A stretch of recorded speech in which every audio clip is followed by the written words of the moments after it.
noodles guys para sa ating aso. Para may sabaw sila mamaya. Ayan guys.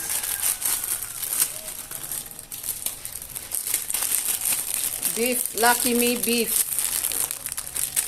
Maliliit guys ang mga noodles natin dito sa Pilipinas. Pag sa ibang bansa, double nito eh. Ang laki, yung isang piraso, grabe, parang hindi mo maubos.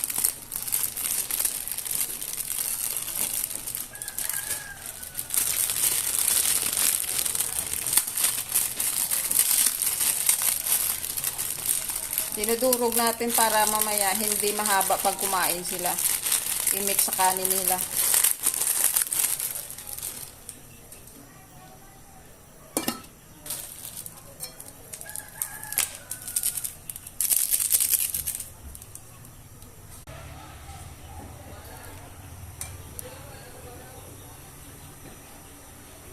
Ito guys, may sariling sandok yung mga aso natin, ha? Baka sabihin nyo yung ginagamit natin sa pagkain natin sa kanila din. Hindi, iba yung sa kanila.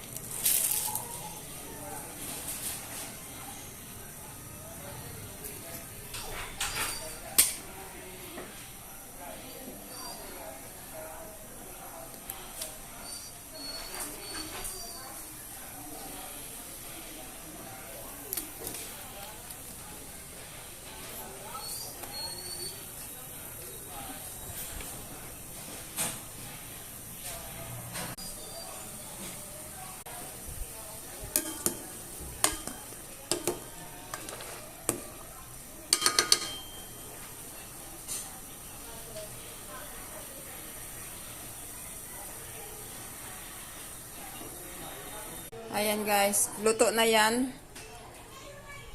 Tama na yung ano natin kasi maluto na lang yan sa sa init.